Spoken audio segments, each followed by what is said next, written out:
جلیبیب رضی الله عنه دا یو صحابي د رسول صلی الله علیه وسلم په جومات کې اوسېدو غریب انسان او د رسول صلی الله علیه وسلم د جومات په داخله کې یو ځای جوړ شوی چې هغې ته صفه به ویلی کېده او په دې کې به دا غریبانان طالبان د دین د پراته وو چې کوم به لرو لرو نه راغلي وو کورونه به یې نه وو یا به د دغه علاقې خو ځای به یې نه وو نو هلته به پراته وو بس علم به یې هم زده کوو دا مالداره صحابه کرام به راتلو هغوی به بې خرچۍ کولې رسول صلی الله علیه وسلم کور ته چې به څه رالو نو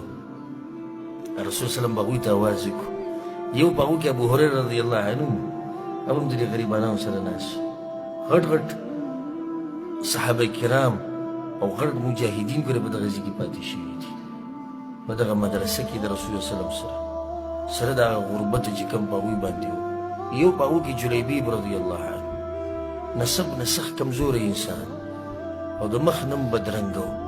او د باډۍ نه چیت و چې ورک غونته کې انسان و په دې خلکو کې ورک په دې و چې مالداره نه و ښایسته نه و نسب یې نه و مشهور نه و و د رسول صلی په جومات کې پروت و د هغه په شاګردانو کې و علم به یې زده کوو بیا به ځان له ناست و یو ورځ ورته رسول صلی وویل جلیبیب ووی واده نه کړې هغه وویل یا رسول الله واده موږ سره څوک واده کړي لا مال ولا نسب ولا جمال نه مال شته ولا نسب شته نه ښایست رسول صلی الله علیه وسلم کوشش وکړه الله به یې وکړي لاړ بیا بله ورځ رسول صلی الله علیه وسلم رسول ته بیا وایي جلیبیب هغه وی لبیک یا رسول الله واده خو څه ترتیب دی نه جوړ کړی بیا موسکی شو یا رسول الله موږ سره څوک واده کوي لا مال ولا جمال او نه مال شته نه جمال شته نه نسب شته درېیم پیر ورته رسول صلی الله بیا ووایي دا بیا جواب ورکړو بیا یو د انصارو په خاندان کې په یو چت خاندان کې د یو کس لور چې دی نو هغه کونډه شوه هغه کس د رسول صلی الله علیه وسلم خواله راغی رسول صلی الله علیه وسلم ورته دا لور دې موږ له نه راکړې هغه د خوشحالۍ نه داسې ګډوډ شو د خوشحالۍ او یا رسول الله دا وخت به الله به موږ راوستو موږ ته انکار کوو زموږ دپاره شرف او عزت چې ته زموږ لور غواړې رسول صلی الله علیه وسلم ګوره ځان دپاره نه غواړه دغه جلیبیب دپاره غواړه هغه جلیبیب زه کور کې مشوره کوم لاړ جلیبیب رسول صلی الله علیه وسلم ته وی یا رسول الله دې خلکو ته مه وایه رسول صلی الله علیه وسلم ته یې ولې وی ما به کاسد ومومي سپک به مې ومومي دا خلک رښتې نه کوي ما سره رسول صلی الله علیه وسلم ته وی ولکنک عند الله لست بکاسد د الله په نسبت ته سپک نه یې ته خو ډېر دروند انسان یې اوچت انسان معیار خو دا نه دی چې خلک ستا باره کې څه وایي غټه خبره دا ده چې الله ستا باره کې څه وایي الله خو دې ته نه ګوري حدیث کې راغلي چې الله نه مال ته ګوري او نه نسب ته ګوري او نه جمال ته ګوري الله ګوري عمل او زړه ته ګوري چې کور ته ورغی کور کې خبرې وکړو رسول صلی الله علیه وسلم ستا د لور غواړي هغه خوشحاله شو وایي ته لا ما پسې تپوس ته ورکړی به دی وایي ځان لی نه غواړي جلیبیب لی غواړي وایي جلیبیب لی غواړي دې پسې پلانې راغلی موږ نه ده ورکړي اوچت اوچت خاندان والا خلک راغلي نن جلیبیب له دا موږ ورکوو دا لور هوښیاره وه هغې ورته اواز وکړ ورته وایي څوک ما غواړي د جلیبیب دپاره وایي پیغمبر صلی الله علیه وسلم وایي پیغمبر خو ما نشي ضایع کولی تاسو د پیغمبر د خبرې نه مخکې کېږئ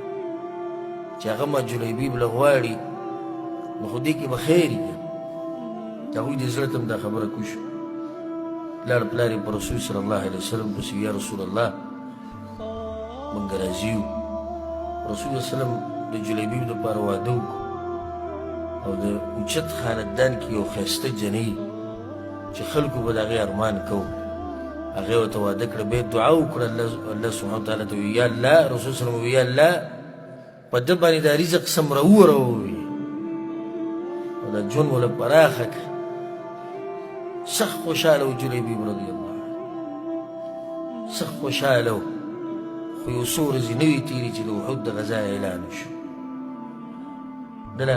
خوند پوره اخیستی نو د دغه ښځې نه د هغه واده نه چې هغه کېدو نه د هغه انسان واده وشو چې چا وله لور نه ورکوله خو هلته پکې اواز د احد وشو د غزا وشو دا خو سم مؤمنان دي دوی سره وزرونه نشتي لکه څنګه چې د منافقانو سره به سل وزرو د دوی سره عذر نه و دی هم لاړ شریک شو په لښکر کې ولاړو وی کله چې دا احد دا غزا ختمه شو رسول سلم تپوس وکړو هل تفقدون من احد څوک خورک نه دی ګندې ملګرو کې ملګري وګرځي صحابه کرام بعض پکې شهیدان و بعض زخمیان وي یا رسول الله پلانې زخمي دی پلانې مړ دی هغه وی یا رسول الله پلانې نشتي پلانې نشتي پلانې نشتي بیا ورته رسول سلم وي نور څوک خو نه دي ورک کنه وی یا رسول الله پلانې او پلانې او پلانې بیا ورته رسول سلم وی نور څوک خو نه دي ورک وینه نور څوک نه دي ورک د جلیبي ابن مې پکې وانغست ما تاسو ته ووایي دی پټ انسان او ځکه حدیث کې راځي چې ان الله يحب العبد التقي الخفي النقي د الله تقوادار انسان خوښي چې زړه پاک وي او داسې ورک غوندې کړي چاته خپل عبادتونه نه راښکاره کوي نه چاته دا خبره ښیي چې زه اوچت تقوادار یم او زه دا کوم داسې ورک غوندې کړي معامله ټوله د الله سره د جلیبي معامله د الله سره دې خبرو نه دي هغه د الله په لار کې ځان خاورې کړی وي دې خبرو نه دي رسول صلی الله علیه وسلم یاد کړو خلکو که اگر که نه دی یاد کړی خو اشرف المخلوقات سید الاولین والآخرین هغه تذکره وکړه ولکني افقد جلیبیبه جلیبیب نشتی وی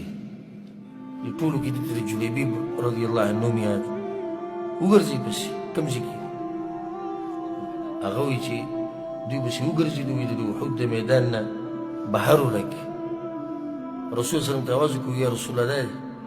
وایي چې کله پیغمبر صلی الله علیه وسلم ورغی وایي فوجده الى جنب سبعه قد قتلهم ثم قتلوه نو ده په خوا کې اووه کافران مرداران پراته وو رسول الله صلی الله علیه وسلم راغی او د ده د جسم سره خوا کې ودرېدو او بسترو کې اوښکې راغلې دا وی قتل سبعة ثم قتلوه اووه کسان یې مردار کړي دي بیا یې دی وژلی دی هذا مني وانا من دې زما نه دی او زه د ده نه یم هذا مني وانا من دې زما نه دی او زه د ده نه یم صحابه کرام وی فوضعه على ساعديه هر سړي خپل مړی راوچت کړی و هر سړي خپل خپلوان راوچت کړي و کوم چې شهیدان شوي چا په کټ کې چا په څه کې او جلیبیب رضی الله عنه د رسول الله صلی الله علیه وسلم په دې زنګنانو هغه ته پروت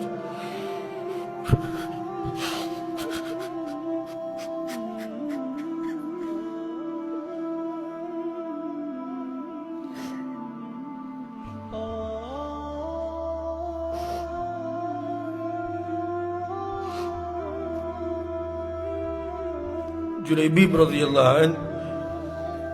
د رسول صلی الله علیه وسلم زنګنانو د هغه په مټو کې ليس له الا ساعداء النبي صلى الله عليه وسلم رسول صلی الله علیه وسلم دغه جنب د خپلو لاسونو کې نیولی فحفر له ووضع في قبره قبر وکنستی شو د خښولو پورې رسول صلی الله علیه وسلم په خپل غېږ کې نیولی او دا خبره به یې کوله وي دې زما نه دی او زه د ده نه یم دې زما نه دی او زه د ده نه یم رسول صلی الله علیه وسلم ته د هغه